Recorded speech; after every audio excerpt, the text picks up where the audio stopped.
네, 안녕하세요. 주님의 마음을 받는 중요한 시간 주마중입니다. 우리가 이 땅을 살아가다 보면 은행에 저금도 하고 보험도 들죠. 위기 때 유용하게 쓰려고 쌓아두고 있는 재정들이 있죠. 하나님 나라의 은혜에도 그런 영역이 있다라고 말씀하시는 것 같아요. 오늘 그 말씀 한번 보면서 주님의 그 은혜를, 마음을 한번 알아보는 그런 시간이 되었으면 좋겠습니다. 오늘 주시는 주님의 마음은 시편 31편입니다.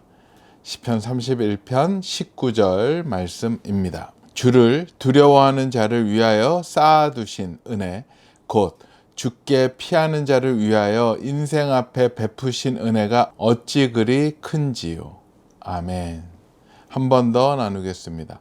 주를 두려워하는 자를 위하여 쌓아두신 은혜, 곧 주께 피하는 자를 위하여 인생 앞에 베푸신 은혜가 어찌 그리 큰지요. 아멘, 아멘. 네, 오늘은 쉬운 성경 버전으로 먼저 나누겠습니다. 주님은 참으로 인자하신 분이십니다.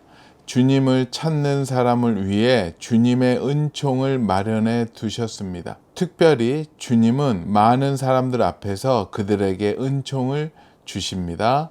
아멘. 네, 이번에는 새 번역 버전입니다. 주님을 경외하는 사람에게 주시려고 주님께서 마련해 두신 복이 어찌 그리도 큰지요. 주님께서는 주님께로 피하는 사람들에게 복을 베푸십니다. 사람들이 보는 앞에서 복을 베푸십니다. 아멘, 아멘. 네, 오늘 이 말씀과 함께 보면 좋은 책이 있어서 또 여러분께 소개하겠습니다. 새로운 교회를 담임하고 계시는 한옥 목사님의 새로운 책인데요.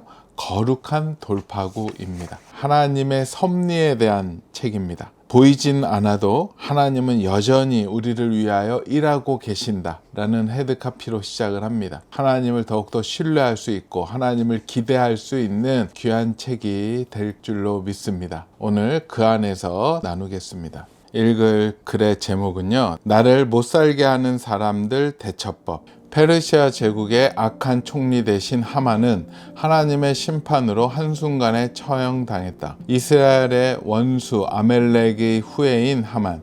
목적을 이루기 위해서라면 수단 방법 안 가리던 그는 한날 한시에 페르시아 제국 내에 있는 유다인 전부를 죽이려는 계획을 세우고 왕의 제가까지 받아서 법으로 반포하여 거의 실현 단계까지 이르게 했던 악하고 교활한 인물이다. 그러나 하나님의 사람 에스더가 죽으면 죽으리이다 의 각오로 기도하며 나아감으로 단 3일 만에 하만을 무너뜨리는 기적 같은 반전 드라마를 만들어냈다. 악한 하만의 재산과 지위는 모두 에스더와 모르드게의 것이 되었다.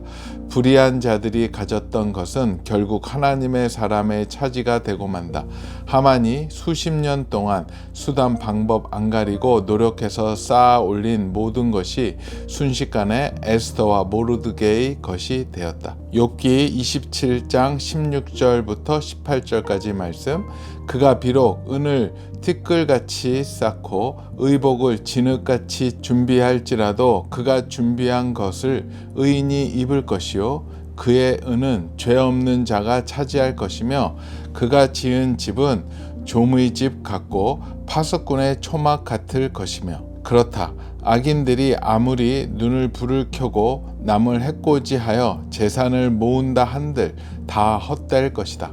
하나님은 때가 되면 악인들의 돈과 권력을 의인들의 창고로 옮기시는 분이다. 그러니 우리는 악한 사람들의 권세나 부를 부러워할 필요가 없다. 우리를 잠시 핍박하는 하만 같은 인간들 때문에 속상해할 것도 없다. 이 세상의 돈과 권력, 명예와 인기는 영원하지 않고 항상 다른 곳으로 옮겨간다. 그리고 그 흐름을 주관하시는 이는 하나님이시다. 그러므로 우리가 하나님과 동행하면서 선한 능력으로 승리하고자 한다면 믿음으로 끝까지 기도하며 견뎌야 한다. 그러면 하나님께서 반드시 우리에게 반전의 축복을 주실 것이다. 하나님은 도저히 뒤집을 수 없을 것 같은 게임을 순식간에 뒤집으시는 분이다. 에스더서는 그런 기적 같은 반전을 보여준다. 반전은 잃어버렸던 모든 것의 회복을 가져온다. 첫 번째 반전은 경제적 회복이다.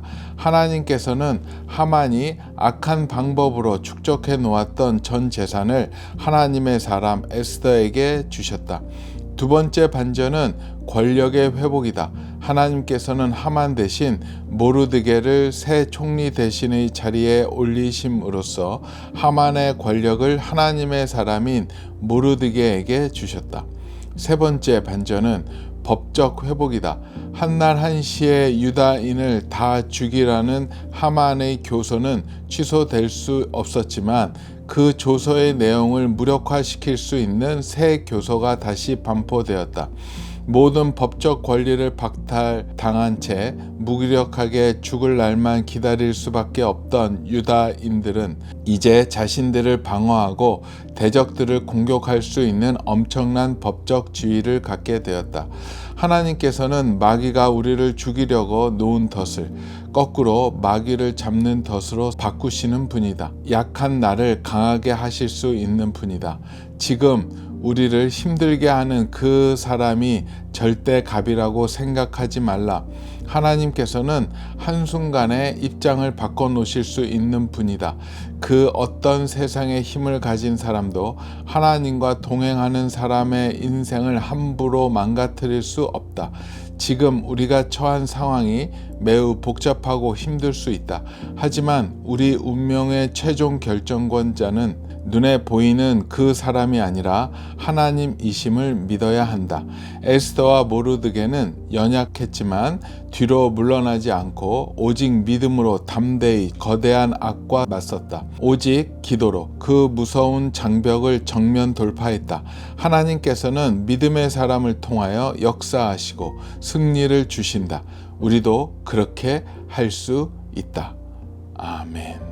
특히 오늘 읽었던 시편 31편 19절 말씀은 너무나도 애정하고 사랑하는 구절입니다. 꼭 그런 느낌이에요. 항상 이 구절을 만날 때마다 우리가 로또 복권 만약에 1등이 당첨된 사람이 있다면 그 당첨된 복권표를 힘들 때마다 꺼내 볼 것 같아요. 언제든지 복권표를 통해서 그 큰 돈을 얻을 수 있을 테니까는요. 저는 이 말씀이 꼭 그런 거였어요. 힘들 때마다, 어려움이 있을 때마다 저는 항상 이 말씀을 꺼내보고 마음에 새기고 읊조리고 암송하고 그랬습니다. 주를 두려워하는 자를 위하여 쌓아두신 은혜, 곧 주께 피하는 자를 위하여 인생 앞에 베푸신 은혜가 어찌 그리 큰지요. 저는 이 말씀이 너무나도 좋았어요. 특히 마음에 하나님께서 큰 은혜를 주셨던 구절이 있는데요. 쌓아두신 은혜. 쌓아두신 은혜가 있다라는 겁니다. 우리가 그냥 받는 은혜도 있지만 이렇게 어려울 때 에스더와 모르드게처럼 절대절명의 위기 가운데 있었을 때 주님을 찾을 때 그 은혜를 주신다고 했습니다. 쌓아두신 은혜. 미리 킵해 놓으신 거죠. 하나님이 이거는 급할 때 얘네들한테 써야지 해놓고 또 은혜를 좋은 거를 따로 모아가지고 급할 때 확 써주시는 그런 은혜가 있지 않나 생각해 보게 됩니다. 타 쓰고 또 갖다 써도 은혜의 바구니는 항상 은혜로 채워지는 것 같아요. 가득가득. 그러면서 오늘 이 말씀을 봤더니 쉽게 두 가지 사람한테 이 은혜가 흘러가더라고요. 주를 두려워하는 자, 경외하는 자겠죠? 다른 번역으로 보면 경외하는 자라고 나옵니다. 주님을 경외하는 자, 주님을 사랑하는 자, 주님의 말씀에 순종하는 자, 주님을 존중하는 자, 다 포함이 되겠죠? 그런 분들과 죽게 피하는 자들. 무슨 일이 나면은 세상을 찾아가고 세상의 방법, 주변의 사람들, 또 내가 가지고 있는 어떠한 재력, 네트워크를 통한 해결을 하려고 하지 않고 무슨 일이 생길 때마다 주님께 피하는 자들, 주님께 모든 것들을 말씀드리는 자들이 아닌가 생각해 보게 됩니다. 바로 그런 자들이 또 주님을 경외하는 자들이겠죠. 그분들에게 주님은 쌓아두신 은혜를 준다라고 했습니다. 저도 이 말씀을 묵상할 때 참 저에게 하나님은 그냥 은혜도 많이 주셨지만 특별하게 쌓아두신 은혜를 많이 주신 하나님이시구나 라는 생각을 해보게 됩니다. 전혀 예상하지 못했을 때 길거리에서 심근경색이 와가지고 병원에 아슬아슬하게 도착해서 죽음 가운데서 살아나게 해주셨던 그 은혜는 아마도 쌓아두신 은혜를 긴급하게 아마 사용하시지 않으셨을까라는 생각을 하면서 항상 감사하고 있습니다. 규장 가피풀을 운영할 때도 은혜를 항상 자주 요구합니다. 너무 자주 요구하면 안 될 것 같지만 저는 또 하나님의 막내 아들 아닙니까? 그냥 뭐 막내 아들이 뭐 눈치 봅니까? 그냥 때를 쓰죠. 주님 살려달라고, 도와달라고. 그냥 하나님 앞에 저는 가서 엎드립니다. 그런데 놀라운 건 뭔 줄 아세요? 엎드리면 또 하나님께서 들어주세요. 들어주시고 주변 사람들 그럴 수 있어요. 야, 너무 얼굴이 철판이다. 야, 양심이 있어라. 하지만 주님 앞에서는 그거 없습니다. 얼굴도 없고 체면도 없습니다. 그냥 저는 무슨 일만 나면 엎드리고 주님 앞에 매달립니다. 왜 그러냐면은 그렇게 해서 은혜를 받았기 때문에. 그래서 항상 주님께 피하려고 합니다. 그런 생각을 하다 봤더니 또 하나 생각나는 일이 있더라고요. 하나님의 그 쌓아놓으신 은혜를 받았던 우리 주마중 식구들도 많이 그럴 거예요. 살아가다 보면 나를 힘들게 하는 사람들이 계속 나타나잖아요. 저를 굉장히 힘들게 했던 사람이 있었어요. 정의를 행하는 척 하면서 저를 힘들게 했고 끊임없이 공격을 해왔습니다. 거짓말을 만들어서 이상한 사람으로 몰고 갔고 또 어렵게 저를 공격을 하더라고요. 대응하지 않고 참았고 기도하면서 넘어갔습니다. 또 그렇게 넘어가면 또다시 또 저를 심기를 건드리고 공격을 하고 참다 도저히 안 되겠더라고요. 무언가 이제는 안 되겠고 대응을 해야 되겠다는 생각이 들었습니다. 물론 대응을 하면 그가 원하는 진흙탕 싸움에 잡혀 들어가는 것이고 진흙탕 싸움에 들어가면은 진흙탕은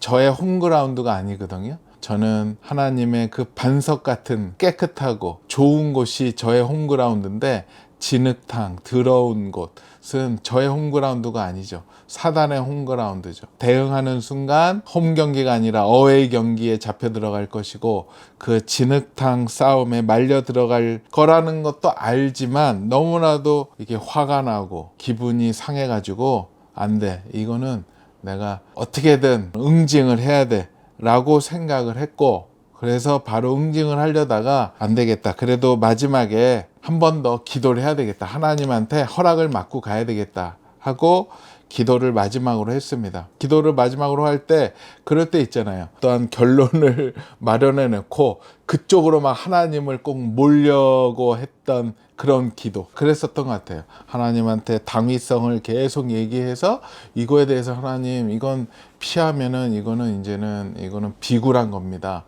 이거는 두려워하는 겁니다. 이렇게 하나님한테 막 당위성을 얘기하면서 이게 맞죠? 그렇죠. 하나님 이때를 위함이죠. 막 이렇게 하나님을 막 설득하듯이 응징하라는 쪽으로 몰고 갔지만 하나님께서는 전혀 저의 기도에 반응하지 않으셨어요.